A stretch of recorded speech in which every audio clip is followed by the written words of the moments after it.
সন্তান যদি মানুষ না হয়, এর থেকে দুঃখের দিন আমার জীবনে আর আসবে না। আমাদের কারো জীবনে যেন এই দুঃখের দিনটা না আসে।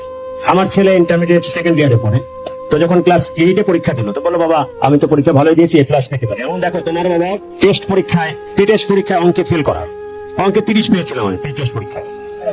হ্যাঁ, তো সেই বাবা যদি ঢাকা কলেজ, ঢাকা বিশ্ববিদ্যালয় বিসিএস পরীক্ষায় উত্তীর্ণ হতে পারে, তুমি এইটা এ প্লাস পাইলা কি পাইলে না, এটা আসলে এটা কোনো কিছু বেটার করে না। তো আমি বললাম বাবা তুমি একজন ভালো মানুষ হো, তুমি যদি চা বিক্রেতা হও, তোমার চায়ের দোকানে যেন কাস্টমারের ভিড় থাকে এবং তুমি যেন একজন সৎ চা বিক্রেতা হও। তো সেই জন্য আসলে এখানে আমাদের ছোট বোনেরা যারা আছে তাদের জন্য একটু বলি যে আমরা সকলে চাই যে আমার সন্তানকে ক্লাসে ফার্স্ট হবে। আমরা বাচ্চাদেরকে একরকম মানসিক যন্ত্রণার মধ্যে কিন্তু রাখি। Please don't do it. অনেকেই নিজ স্কুলে ফার্স্ট বয় ছিল, তারা অনেক কিছু হতে পারেনি। অনেকের রোল নম্বর 10 ছিল, তারা এখন অনেক প্রতিষ্ঠিত।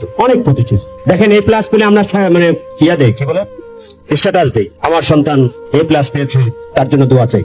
কিন্তু যে ছেলেটি এ প্লাস পেল না, তাকে জড়িয়ে ধরে কি আমরা কখনো বলেছি বাবা এ প্লাস জীবনের সবকিছু নয়? এ প্লাস জীবনের সবকিছু নয়। পৃথিবীর সমস্ত সাকসেসফুল মানুষের পিছনে এ প্লাস পাওয়ার, ফার্স্ট হওয়ার কোনো গল্প নেই। দেখেন বিল গেটসকে দেখেন, নাই। জুকারবার্গকে দেখেন, নাই। নিউটনকে দেখেন, নাই।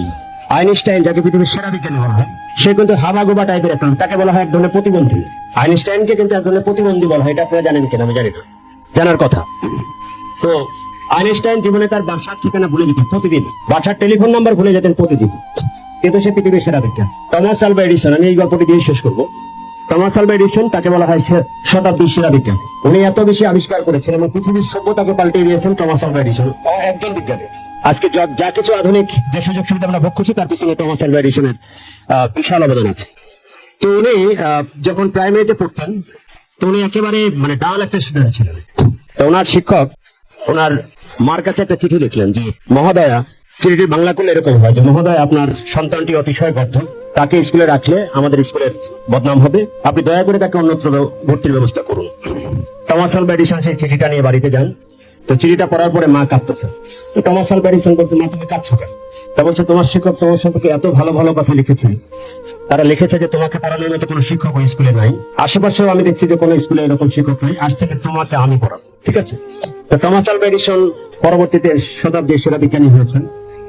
গ্রামের বাড়িতে একদিন ফিরে গেছেন বহু বছর পরে। ফিরে গিয়ে আমাদের তখন তো চিঠি লেখার যুগ ছিল, তোলে পড়ানো চিঠিপত্র ঘাটতে গিয়ে ওই চিঠিটি ওনার হাতে পড়ে, যে চিঠিটি তার শিক্ষক লিখেছিলেন তার মাকে। সেখানে লেখা ছিল টমাস আলভা এডিসন একজন অতিশয় গর্ধ।